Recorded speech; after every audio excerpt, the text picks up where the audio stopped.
Pyramus and Thisbe. Throughout the East men spoke in awe of Thisbe, a girl who had suddenly bloomed in Babylon, the mud-brick city. The house she had grown up in adjoined the house where Pyramus, so many years a boy, brooded bewildered by the moods of manhood. These two, playmates from the beginning, fell in love. For angry reasons, no part of the story, the parents of each forbade their child to marry the other. That was that. But prohibition feeds love, though theirs needed no feeding. Through signs, their addiction to each other was absolute, helpless, terminal, and the worse for being hidden.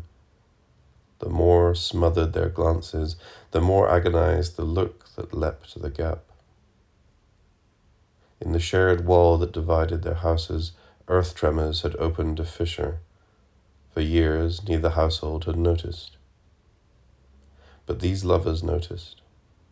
Love is not blind, and where love cannot peer, pure clairvoyance whispers in its ear. This crack, this dusty crawl space for a spider, became the highway of their love murmurs. Brows to the plaster, lips to the leak of air, and cooking smells from the other interior. The lovers kneeled, confessing their passion, sealing their two fates with a fracture. Sometimes they slapped the wall in frustration. How can a wall be so jealous, so deaf to us, so grudging with permission? If you can open this far for our voices, why not fall wide open? Let us kiss. Let us join bodies as well as voices. No, that would be too much. That would mean the wall repaired to part us utterly. O wall, we are grateful. Nowhere in the world but in this tiny crack may our great loves, invisibly to us, meet and mingle. Then each would kiss the crack in the cold plaster, their own side of the wall, with a parting kiss. This could not go on for long. One day at their confessional, they decided to obey love and risk everything. They made their plan. That night they would somehow escape from their guarded houses, leave the city, and tryst in the open country. Their rendezvous, the mulberry tree over the tomb of Ninus, a famous landmark. At this time of the year, the tree was loaded with its milk-white fruit that a cool spring made especially plump and succulent. Their plan enthralled them with the joy it promised, a promise that seemed so sure. No possible snag or snarl, no shadow of an error, no shiver of apprehension troubled it. Their sole anxiety was the unrelenting glare of the sun in the day that seemed to have stopped. But suddenly it was dark. Thisbe had oiled to the hinges. Now they helped her slip from the house like the shadow of a night bird leaving the house eaves. The moonlight that lit her path from the city found the sparks of her eyes, but not her pallor. Her veil hid all but her eyes from night watchers. So she came to the tomb, sitting in the shadow of the tree dense with fruit that reflected the moon like new snow. She stared out into the brilliant jumble of moonlight and shadows. She strained to catch the first stirring of a shadow that would grow into Pyramus. It was then, as she peered and listened and felt the huge silence, the hanging weight of the moonlit cliff above her, and above the cliff the prickling stars, that the first fear touched her. She froze, her breath shrank, slight as a lizard's. Only her eyes moved.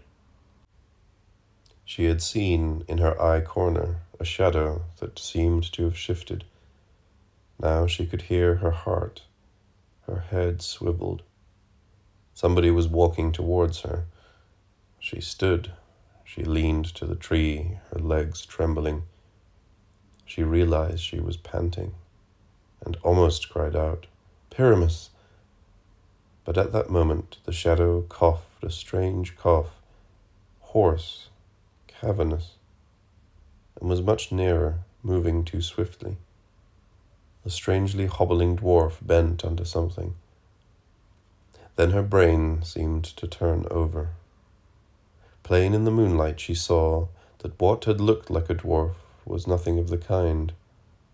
A lioness was slouching directly towards her under its rippling shoulders, coming to wash its bloody jaws and quench its hanging belly, a blood-salt surfeit in the spring beside her. Without another thought, Thisbe was running. She left her veil floating to settle near the water. She ran, ducking behind the tomb of Ninus, too frightened to scream, and squeezing her eyes shut, squeezed herself into a crevice under the cliff. The lioness drank, then found the veil. The perfumed veil, perfumed again by a woman's excitement and her fear. The beast began to play with the veil. Forepaws tore downwards, jaw ripped upwards, and the veil toweled the blood from the sodden muzzle and from the fangs.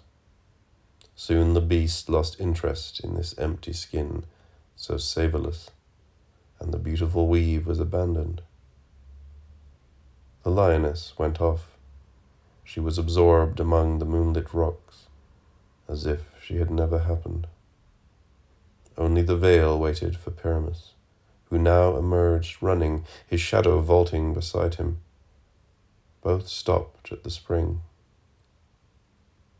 The lion's footprints, alien, deep, unwelcome, printed the spring's margin.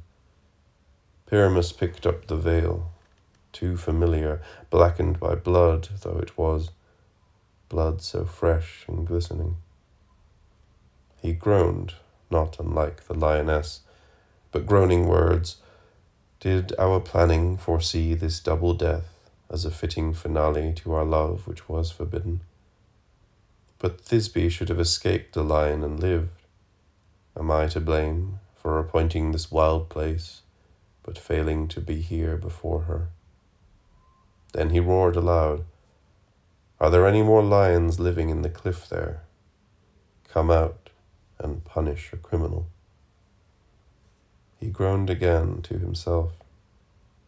Cowards call for death, but courage does something about it. He swayed, weeping into the sticky remnant. Let our blood mingle, as never in love, in this veil torn by a lion.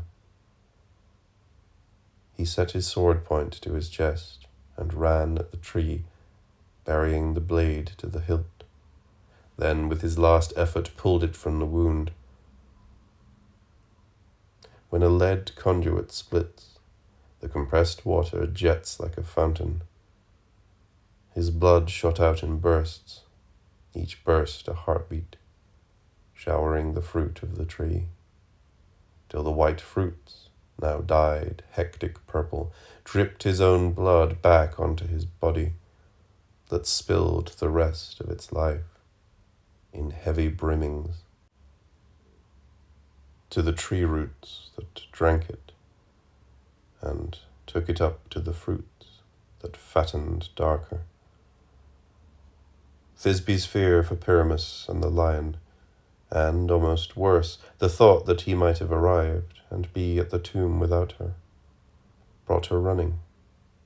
But when she saw the tree that had been snow-white with its fruit, now purple-dark, blackish in the moonlight, her new fear was that she had lost her bearings and come to the wrong place. Then she heard a grunting cough in the tree's shadow, and saw the body sprawl, as if in sleep, into the moonlight. Now she screamed. Unafraid of the lion, again and again she screamed. She embraced his corpse, fierce as any lion, more passionately than she had ever dreamed of embracing it in life. She screamed to him to wake up and speak to her. His eyes opened a moment, but death was closing their light as they gazed at her.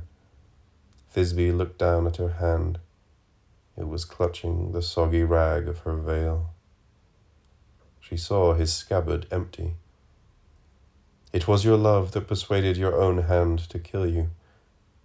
My love is as great, my hand as ready. Once I am with you, my story can be told, the cause of your death, but your consolation forever. Death has divided us, so it is right that death should bring us together in an unbreakable wedlock. Parents, as you find our bodies, limbs entwined, stiffened in a single knot, do not separate us. Burn us as we lived in the one flame, and you who live on with your boughs laden, over two stripped of their blossom, their seed and their life. Remember how we died. Remember us by the color of our blood in your fruit. So when men gather your fruit and crush its ripeness, let them think of our deaths. She spoke, then set the point of the warm sword beneath her breast, and fell on it. With her last strength she wound him with her arms and legs. The gods were listening and were touched, and the gods touched their parents. Ever after, mulberries, as they ripen, darken purple. And the two lovers in their love knot, one pile of inseparable ashes, were closed in a single urn.